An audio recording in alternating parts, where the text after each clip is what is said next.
महाराज की जय। श्री स्वामी जो महाराज की जय। सब संतन की जय। सब भक्तन की जय। आनंद नगर धाम की जय। जय जय श्री राम।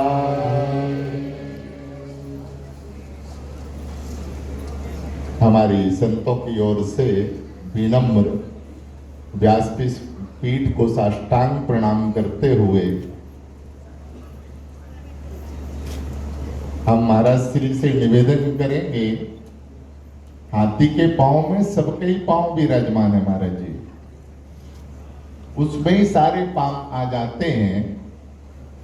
इसलिए हम सब की ओर से महाराज जी जो भी प्रसाद के रूप में तुदियम वस्तु गोविंदम देना चाहे वो अपनी मधुर वाणी के द्वारा हम सबको भक्ति दान देते हुए अपनी वाणी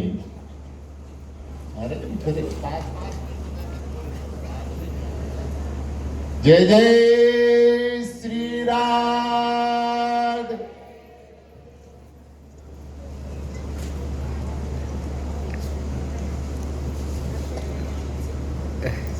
संतों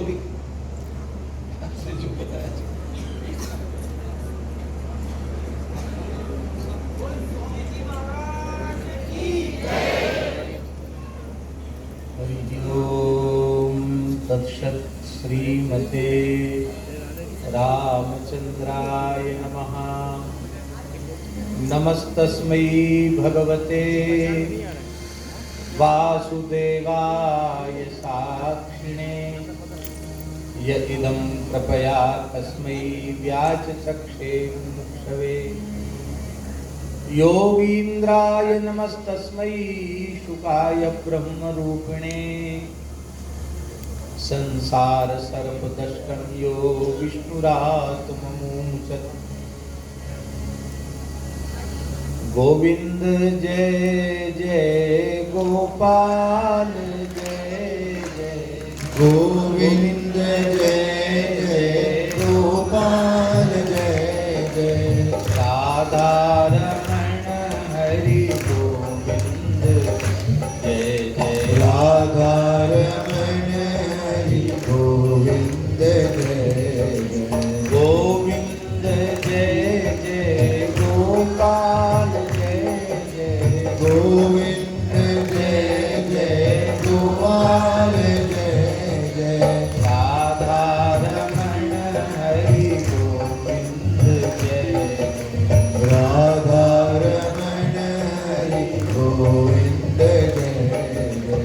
श्री वृंदावन बिहारी लाल की जय। श्री अयोध्यानाथ भगवान की जय। श्री जानकीनाथ भगवान की जय। श्री पंढरीनाथ भगवान की जय। श्री आलिंदी धाम की जय। श्री ज्ञानेश्वर मावली की जय। जगत गुरु श्री तुकाराम महाराज की जय। परम पूज्य प्रातस्मरणीय संत श्री गुलाबराव जी महाराज की जय। व्यासपीठ पर विराजमान पूज्य श्री महाराज जी की जय। सब संतन की जय। सब भक्तन की जय। सब विप्रन की जय। जय जय श्री राधे। हरिशरणम। भगवान के वांगमय विग्रह श्रीमद् भागवत को साष्टांग वंदन करते हुए व्यासासन पर विराजमान भारतीय ऋषियों की, संतों की, महापुरुषों की परंपरा में वर्तमान युग के एक दिव्यतम महापुरुष जिनका स्वयं का जीवन रहनी अत्यंत दिव्य है और आदर्श रहे। ऐसे हम सबके परम श्रद्धेय पूज्य श्री महाराज जी के चरणों में, स्वामी जी के चरणों में हम सादर साष्टांग दंडवत प्रणाम निवेदन करते हैं।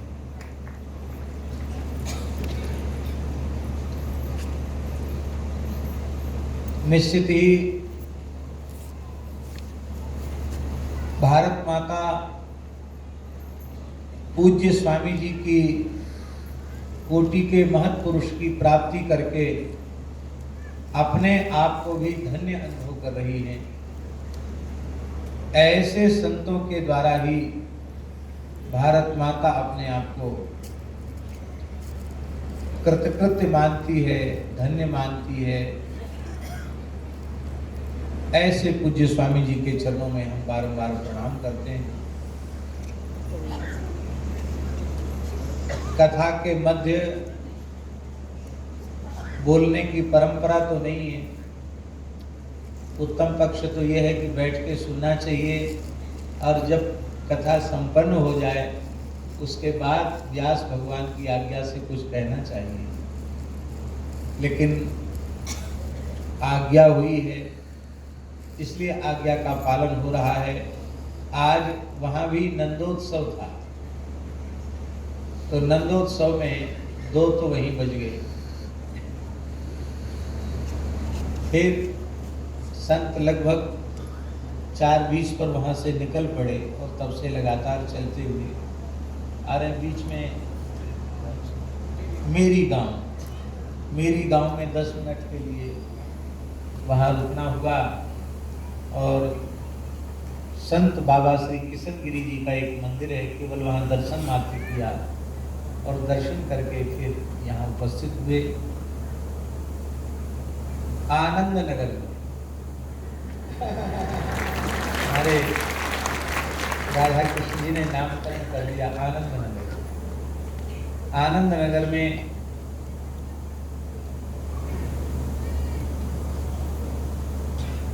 निश्चित ही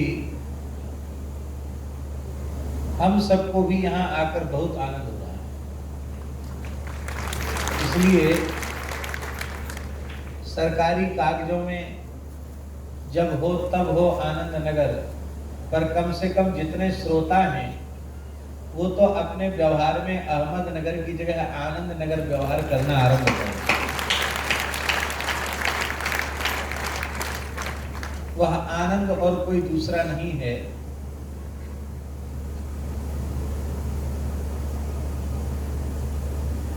आनंदम ब्रह्मणो विद्वान न विवेक कुतश्चन आनंदम ब्रह्मेति व्यजाना।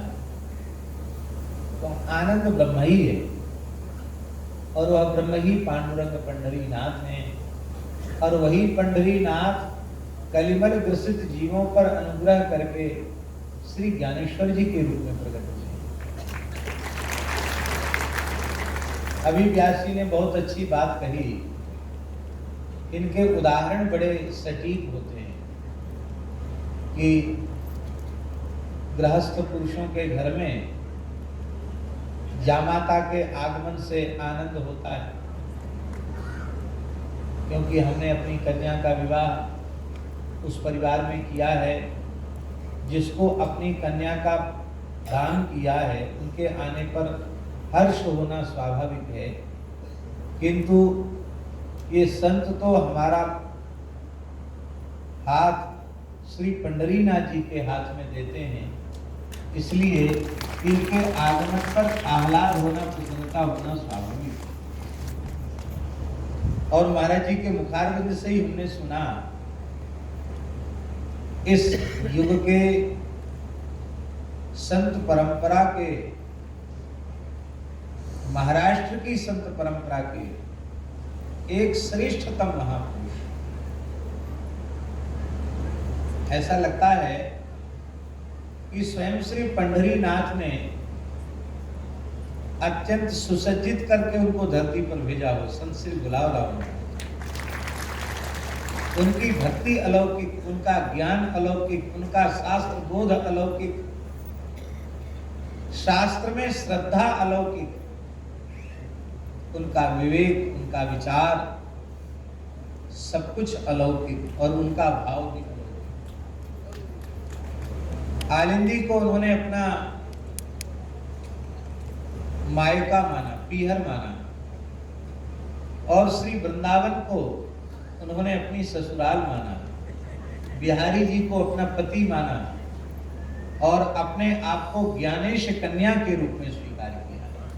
मैं ज्ञानेश्वर महाराज की कन्या हूं और उन्होंने हमारा पाणी ग्रहण बिहारी जी के साथ कराया और जीवन पर्यंत हेमंते प्रथमे मासी नंद ब्रज कुमारिका चेरुर हविष्यम भुंजाना कात्यायन्यर्चनम व्रतम, इसका अनुसंधान करते हुए इसके भाव के अनुरूप अनेकों अनुष्ठान स्वयं किए और साधकों से कराए। वस्तुतः पति पदवाच्य श्री कृष्ण ही।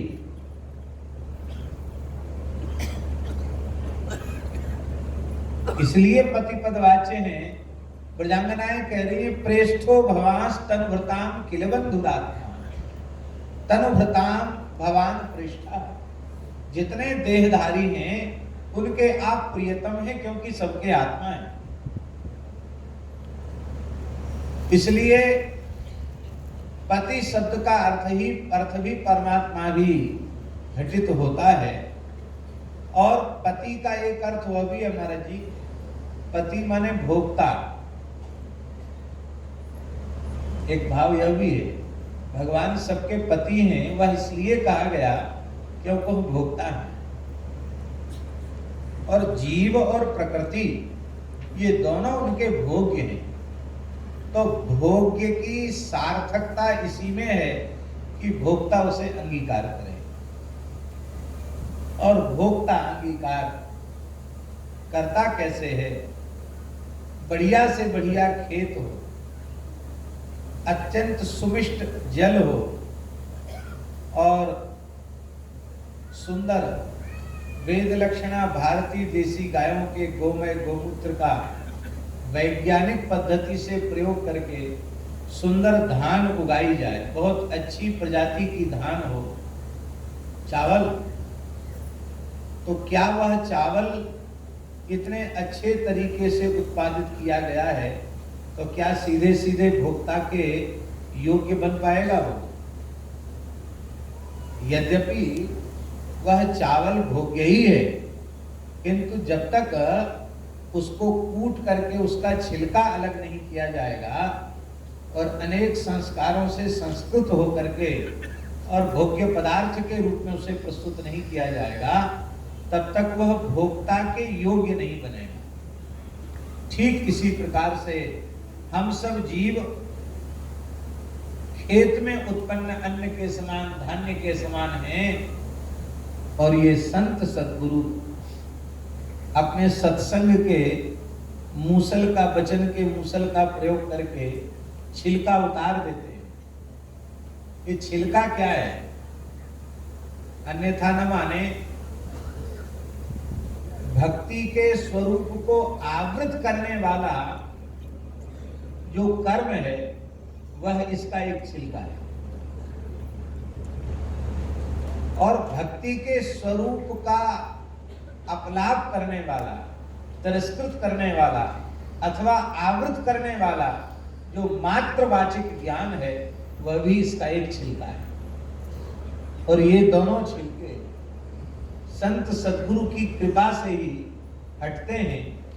और इसी को भक्ति रसामृत सिंधु में श्री रूप गोस्वामी जी महाराज ने कहा, ज्ञान कर्माद्यनामतम।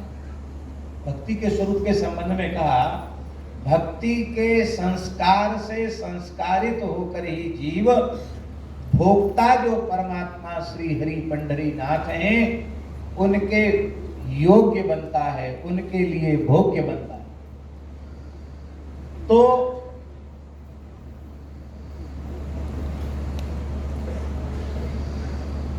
भक्ति क्या है? अन्याभिलाषिता शून्यम। जीव भगवान के भोग्य बने उसका माध्यम केवल भक्ति है और भक्ति का स्वरूप है अन्याभिलाषिता शून्यम। भगवत सेवा, भगवत प्राप्ति के अतिरिक्त अन्य समस्त कामनाओं से जो शून्य हो, मुक्त हो। अब ज्ञान कर्माज्जनावृतम, ज्ञान कर्म की उपेक्षा नहीं है, पर जो ज्ञान, जो कर्म भक्ति के स्वरूप को आवृत करने वाला है या तिरस्कृत करने वाला है, ऐसे ज्ञान कर्म से अनावृत। और तीसरा लक्षण आचार्यों ने कहा आनुकूल्येन कृष्णानुशीलनम, अनुकूल चिंतन। प्रतिकूल चिंतन तो रावण कंस आदि का भी है, पर वो भक्ति नहीं है। अनुकूल चिंतन, मोक्ष तो उनको भी मिल गया, लेकिन भक्तों को जो भगवत प्रेम का सुख मिलता है, उस सुख से वे असुर वंचित रहेंगे। मोक्ष तो असुरों को मिला, लेकिन भगवत प्रेम का स्वाद क्या है, भगवत भक्ति का आनंद क्या है, ये उनको नहीं मिला। इसलिए उसे भक्ति नहीं कहा गया। आनुकूल्येन कृष्णानुशीलनम भक्ति उत्तमा। और ऐसी उत्तमा भक्ति निश्चित ही श्रीमद् भागवत श्रवण से प्राप्त होती है। ऐसी उत्तमा भक्ति जिसका आश्रय लेकर जीव भगवान का भोग्य बन जाए, भगवान के योग्य बन जाए, ऐसी भक्ति इन सत्पुरुषों के चरण सन्निधि में बैठकर श्रवण करने से प्राप्त होती है। हमने पहले भी निवेदन किया था और आज पुनः निवेदन कर रहे हैं कि वर्तमान समय में इस राष्ट्र का, हम सबका परम परम सौभाग्य है कि पूज्य स्वामी जी महाराज जैसे महापुरुष हम लोगों के मध्य विराजमान होकर के और श्रीमद् भागवत का दिव्य प्रवचन कर रहे हैं।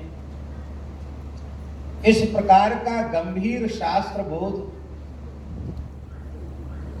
विधिवत गुरु चरणों में बैठकर वेदांग के सहित वेद का स्वाध्याय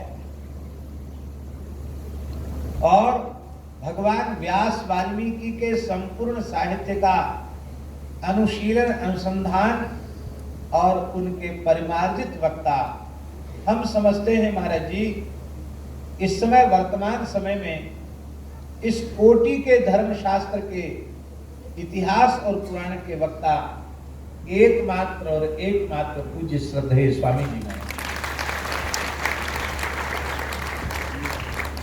कौन सा ऐसा विषय है जिसको शास्त्रानुकूल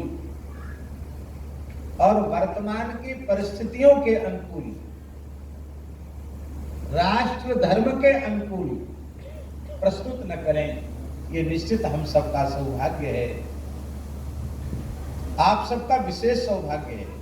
अन्यथा वर्तमान समय में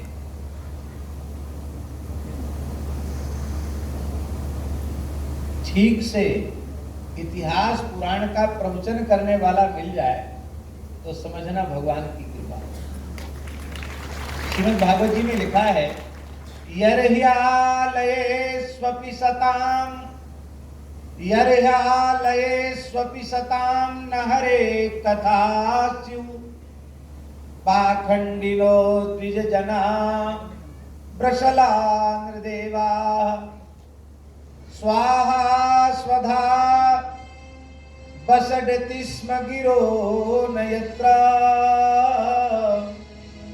शास्ता भविष्यति कलेर भगवान युगान्ते।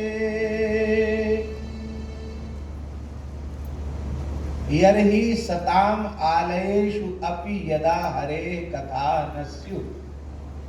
जब सज्जनों के यहां भी भगवान की कथाएं नहीं होंगी,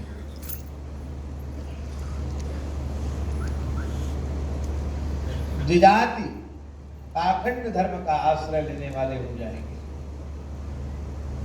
राजा शासक म्लेच्छक प्राय हो जाएंगे, स्वाहाकार स्वधाकार वशटकार जब नहीं सुनाई पड़ेगा तब भगवान कल्कि का अवतार होगा। ऐसा भागवत के द्वितीय स्कंद में ब्रह्मा जी नारद जी के संवाद में लिखा है। तो यहाँ सज्जनों के घरों में भी जब भगवान की कथाएं नहीं होगी, इसका आशय यह है कि कथा सुनने की इच्छा जिनके मन में उत्पन्न होगी वो सज्जन ही होंगे। दुर्जन भला कथा क्यों सुनना चाहेगा?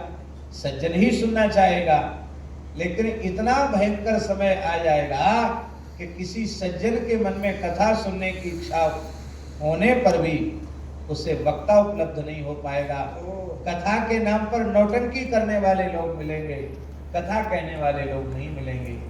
तो इस युग में शास्त्र के अनुरूप, मूल ग्रंथ के अनुरूप कथा कहने वाले आचार्य रूप में परम पूज्य प्रातः स्मरणीय श्री स्वामी गोविंददेव गिरि जी महाराज हम सबको दर्शन दे रहे हैं। उनकी प्राप्ति हम लोग कर रहे हैं। ये निश्चित हम सबका सौभाग्य है और हम संतों का तो विशेष सौभाग्य है, क्योंकि संत स्वरूप में कोई महापुरुष व्यासपीठ को अलंकृत कर रहे हैं। इससे बड़ा सौभाग्य और क्या है। हम अपने को बहुत भाग्यशाली मानते हैं कि पूज्य स्वामी जी का हमें अत्यंत दुलार, अत्यंत स्नेह, अत्यंत वात्सल्य प्राप्त है। आज पूरे देश में इस प्रकार के सत्संग की महती आवश्यकता है। महाराज जी पूरे देश के लिए नहीं, पूरी दुनिया के लिए, मानव मात्र के कल्याण के लिए और इससे आगे बढ़कर जीव मात्र के कल्याण के लिए और इससे भी आगे बढ़कर अचेतन प्रकृति के भी परम हित के लिए पूरे विश्व में सनातन संस्कृति का पुष्ट होना अत्यंत अत्यंत अनिवार्य है। क्योंकि पर्वतास्तप्यन्ताम वृक्षास्तप्यन्ताम प्रेता पिशाचा गुह्यका तप्यन्ताम, ऐसी भावना रखने वाला धर्म केवल और केवल हिंदू धर्म, सनातन धर्म है। दुर्भाग्य से आज वह राष्ट्र समाज का एक बहुत बड़ा वर्ग विखंडित हो रहा है, अपने को मूल सनातन धारा से पृथक अनुभव कर रहा है। और वो कैसे संभव हो कि वे सब एक साथ जुट करके हम लोग इस राष्ट्र को प्रगति के पथ पर ले चलें। उसका एकमात्र और एकमात्र उपाय है इस प्रकार की कथाओं के माध्यम से हमें अपने उन भाइयों को भी आदर पूर्वक आमंत्रित करना चाहिए जो इस प्रकार के आयोजनों से दूर हो रहे हैं। यह बात लगभग 2-3 वर्ष से हमारे मन में बहुत ज्यादा आ रही है। होता क्या है कि प्रायः उच्च वर्ग के लोग कथाओं में आते हैं, बैठते हैं, वो तो भक्त है ही है, उनके तो परिवार में से संस्कार उनको मिले हैं।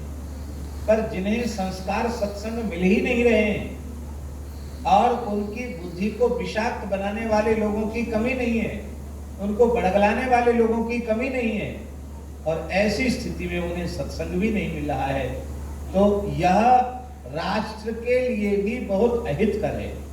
इसलिए प्रत्येक आयोजन में आप सबका, हम सबका कर्तव्य है कि हमारे जो अपने सबसे छोटे भाई हैं, जिनके ऊपर सारा समाज खड़ा हुआ है, सारा राष्ट्र जिनके ऊपर आधारित है, ऐसे लोगों को प्रत्येक कथा में अत्यंत आदर पूर्वक आमंत्रित किया जाना चाहिए और उनको कथाएं सुनाना चाहिए। और उन कथाओं का वक्ता कैसा होना चाहिए, उसके रूप में पूज्य स्वामी जी हम लोगों के मध्य विराज ही रहे हैं। तो हम बार-बार साष्टांग प्रणाम करते हैं।